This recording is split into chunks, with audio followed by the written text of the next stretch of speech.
আপনি কি 4000 ঘন্টা ওয়াচ টাইম পূরণ করতে পারছেন না? ভিডিও আপলোড করছেন কিন্তু ঘন্টা পাচ্ছে না।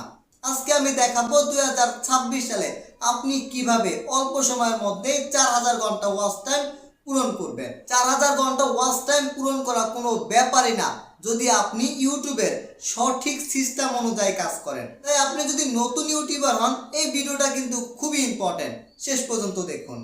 4000 ঘন্টা ওয়াচ টাইম আসলে কি? 4000 ঘন্টা ওয়াচ টাইম হলো 2,40,000 মিনিট।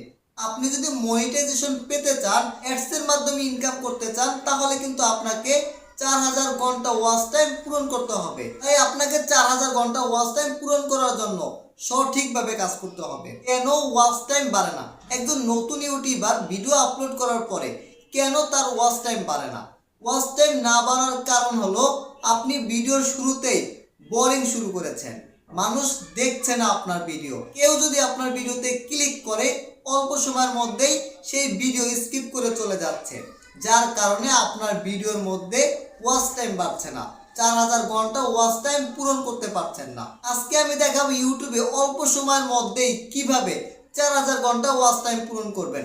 মাত্র 4টা সিক্রেট। এই 4টা সিক্রেট যদি আপনি সঠিকভাবে কাজ করেন, তাহলে কিন্তু আপনি অল্প সময়ের মধ্যেই 4000 ঘন্টা ওয়াচ টাইম পূরণ করতে পারবেন। এক নম্বরে লং ভিডিও আপলোড করতে হবে।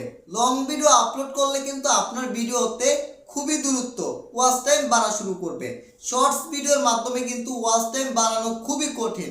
তাই আপনাকে লং ভিডিও আপলোড করতে হবে। একটা ভিডিও 5 থেকে 10 মিনিটের মধ্যে বানাতে হবে, তাহলে একজন অডিয়েন্স টিকে থাকবে। আর যখন একজন অডিয়েন্স আপনার ভিডিওটা দেখা শুরু করবে, তখনই কিন্তু রকেট গতিতে আপনার ওয়াচ টাইম বাড়া শুরু করবে। 2 নম্বরে স্ট্রং হুক। একজন অডিয়েন্স আপনার ভিডিওতে ক্লিক করলো, যদি ভিডিওর শুরুতেই দর্শক বের হয়ে চলে যায়, তাহলে কিন্তু আপনার ওয়াচ টাইম বাড়বে না। তাই আপনাকে এমনভাবে কথা বলতে হবে প্রথম 10 থেকে 20 সেকেন্ড, যেন মানুষ বুঝতে পারে যে এই ভিডিওর মধ্যে কিছু একটা আছে। তাই আপনাকে প্রথম এমনভাবে স্ট্রং হুক দিতে হবে, একজন অডিয়েন্স কম হলেও 2 থেকে 3 মিনিট আপনার ভিডিওটা দেখে। 3 নম্বরে স্টোরি টেলিং। শুধু ভিডিও বানালেই হবে না, দর্শককে আনন্দ দিতে হবে এবং একটা গল্পের মধ্যে দর্শককে ধরে রাখতে হবে, যেন দর্শকের ভালো লাগে, ভালো অনুভূতি শুরু হয়। তাহলে কিন্তু আপনার ভিডিও নেক্সট টাইম আবার দেখবে। 4 নম্বরে অডিয়েন্স রিটেনশন। একজন অডিয়েন্স যদি আপনার ভিডিওতে লং টাইম সময় না দেয়, তাহলে কিন্তু ইউটিউব অ্যালগরিদম মনে করে যে এই ভিডিওর মধ্যে আসলে কিছুই নাই। তাই আপনাকে প্রথম অডিয়েন্স রিটেনশন ধরে রাখার জন্য ভালো কোয়ালিটিফুল ভিডিও বানাতে হবে এবং আপনার উচিত একজন দর্শকের সমস্যা সমাধান করার জন্য।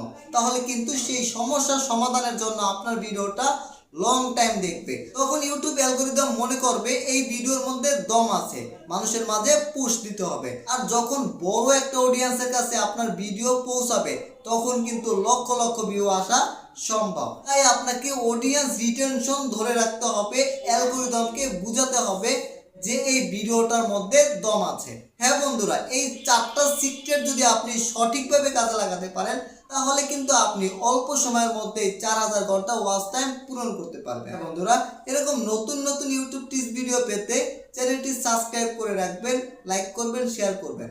ধন্যবাদ।